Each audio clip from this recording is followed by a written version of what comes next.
So my son, when he's in his teens, has a paper route and begins to earn money, and he wants to buy a bicycle. Of course, he wants to keep up with the local children in the area, and he buys a 10-speed bike.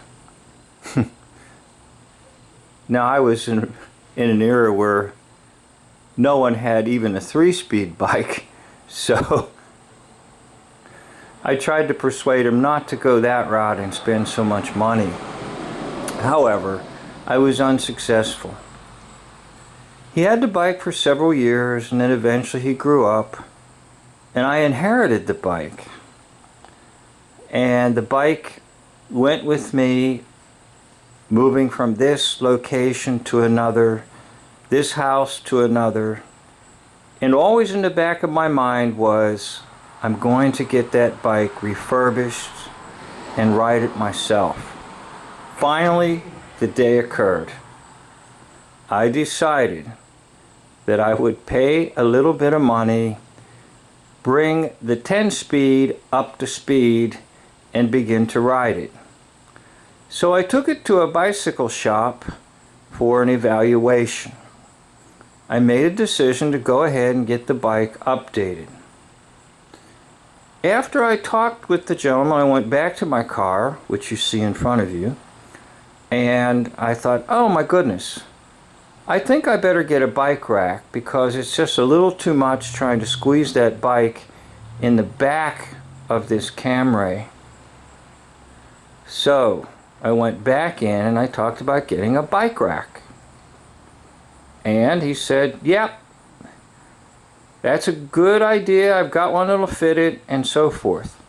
Okay, well, when I pick up the bike, then maybe I'll get the bike rack and we can put it on. He said, well, maybe you should get it right now.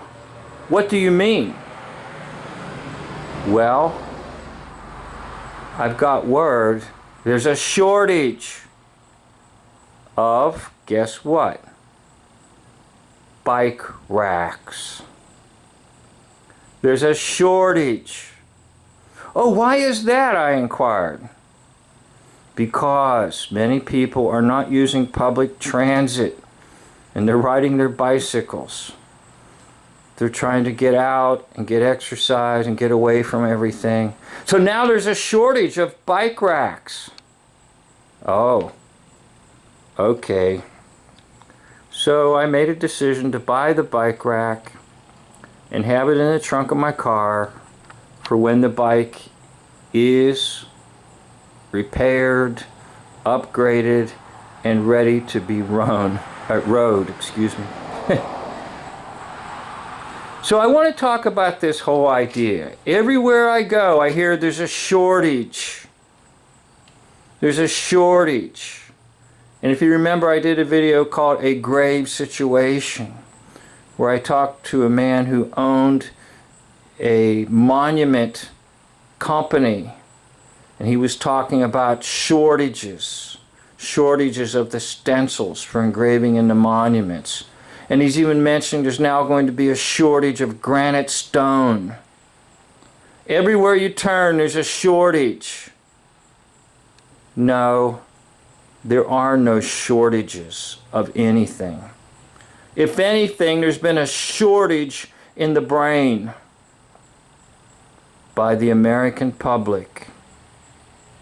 Companies are withholding sending out products like bike racks or stencils for engraving monuments for the graveyard or cemeteries.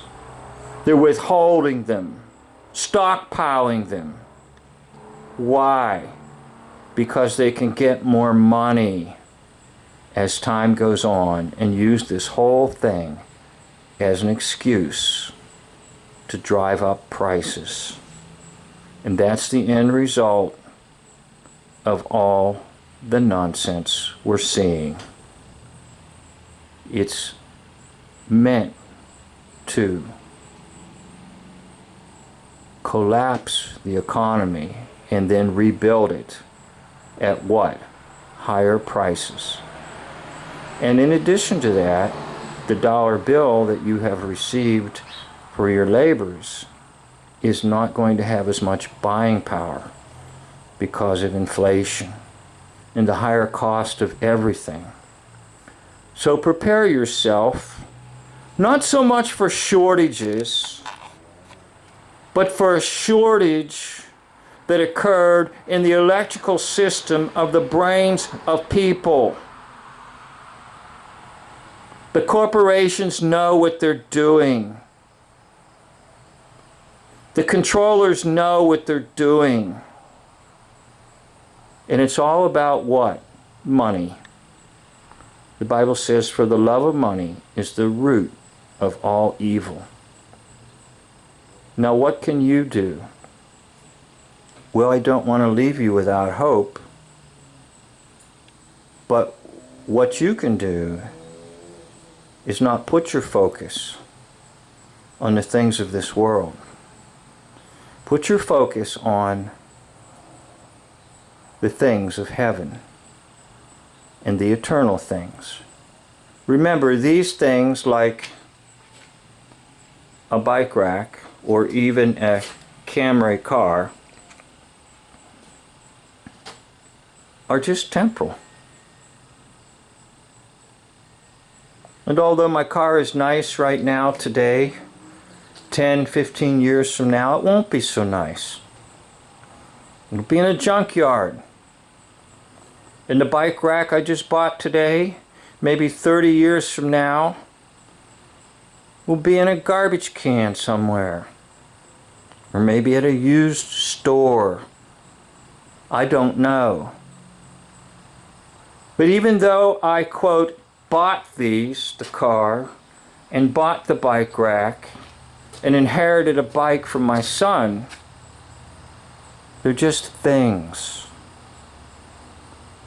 Let go of these things.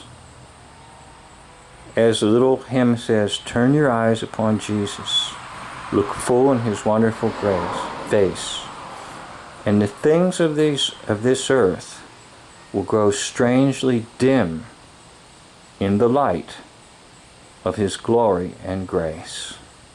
Let the light of his glory and grace be the light that allows you to see in the midst of this time where everybody's saying there are shortages.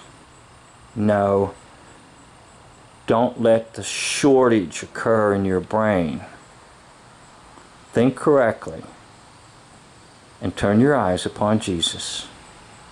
Look full in his wonderful face, and the things of this earth will grow strangely dim in the light of his glory and grace.